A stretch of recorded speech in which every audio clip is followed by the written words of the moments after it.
Schools. We all either hate them or love them. Although I've only met very few people that think the second thing. Well, what if your school becomes so stressful that you have to change it to another one? And what if the new one is crazier than the one before? Well, hello, strangers on the internet. It's me, µᵗᵗ, and welcome to silly little stories about my current class. Warning.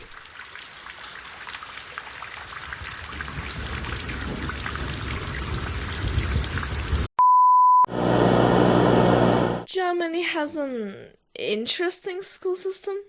After you finish preschool, you can go to one of three types of schools: Mittelschule, Realschule, and Gymnasium. Now that you know that information, you can probably guess where I first went to in 5th grade. Gymnasium, obviously. I swear to God if any of you guessed Mittelschule.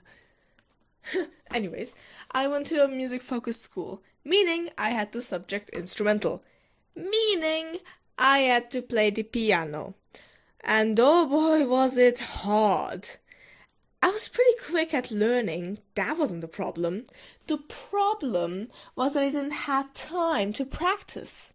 Next to learning about 3 hours a day extra out of school, wasn't always easy to squeeze in a 30-minute extra piano session at the end of the day, which resulted in me often only practicing for hours straight on the last day before my lessons.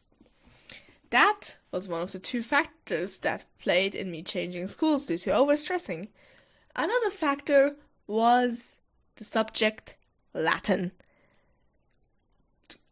I cannot express how much I hate Latin. I hate that language with a burning passion. And believe me, you would too if you were failing in it while your teacher was basically a wolf in sheep's clothing. But that's something for another day. In conclusion, I was crying and harming myself at the age of 10 to 11 from the stress, which is not very healthy, you know.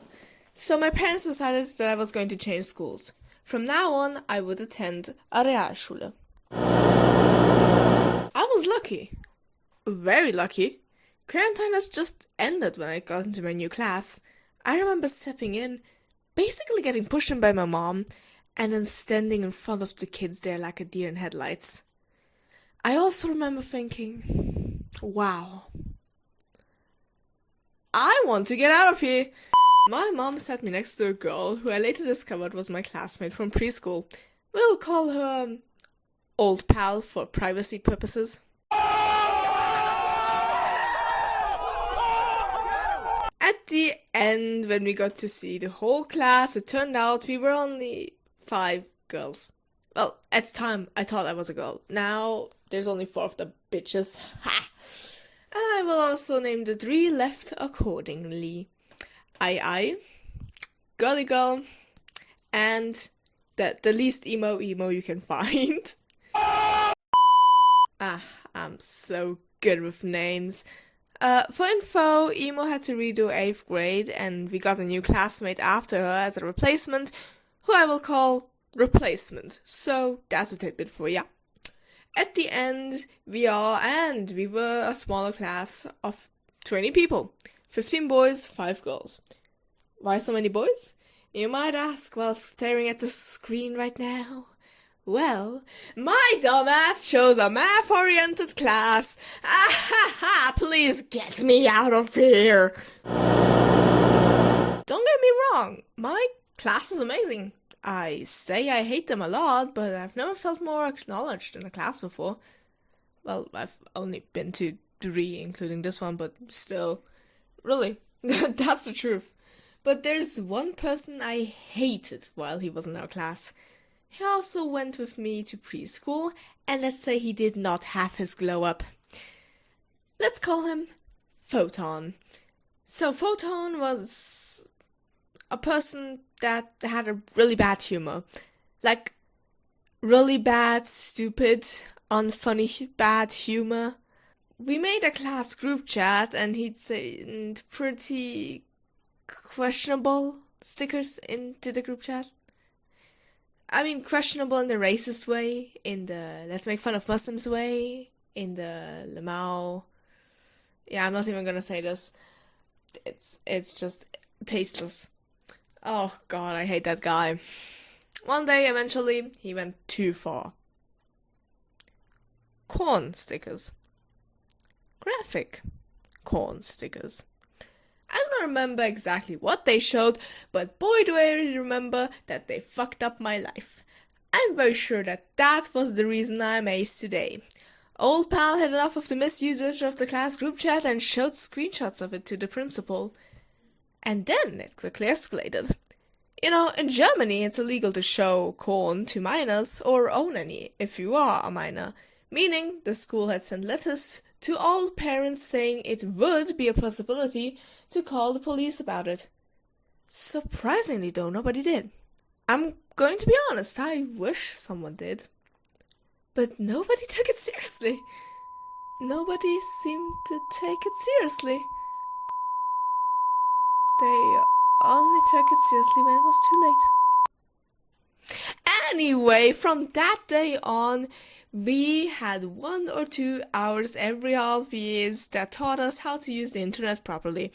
The teachers said it had nothing to do with the situation, but nobody believes them.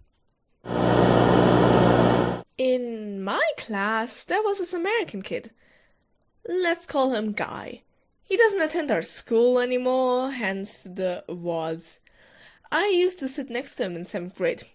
My guy didn't really talk much. He didn't really do anything in class either. He'd just sit and listen, I guess, which is fine. Sometimes we chatted a bit, but that was pretty much it.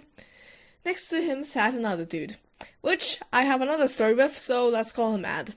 The two guys got along pretty okay, I'd say, until...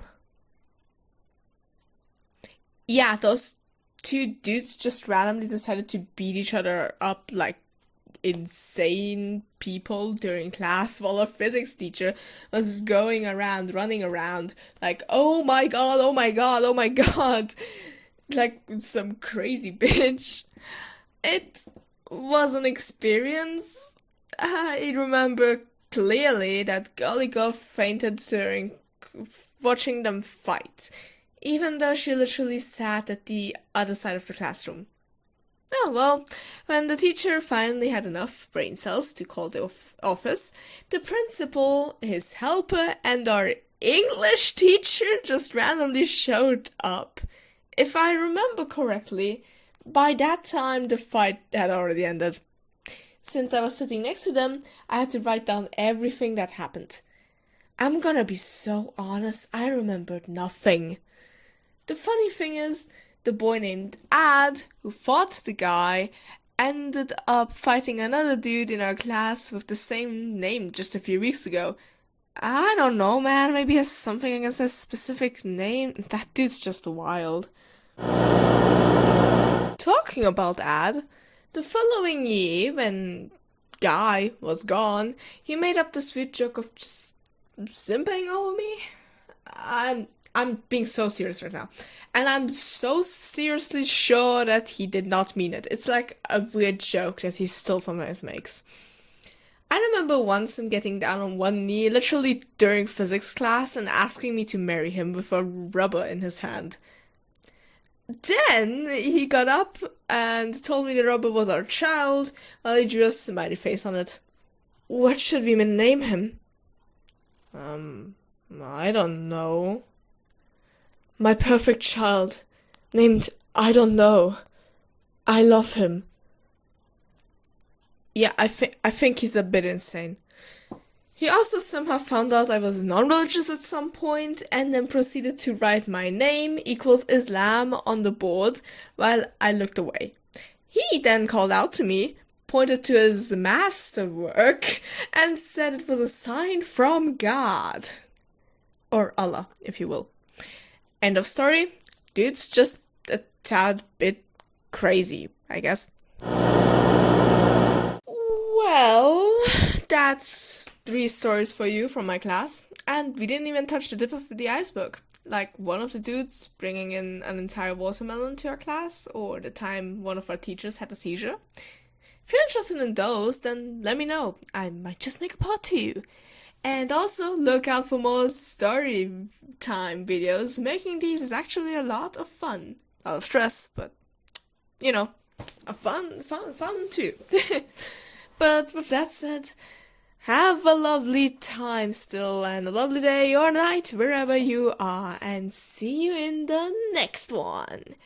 𝐴𝐻𝑒𝐶𝐻𝑒𝐒𝐒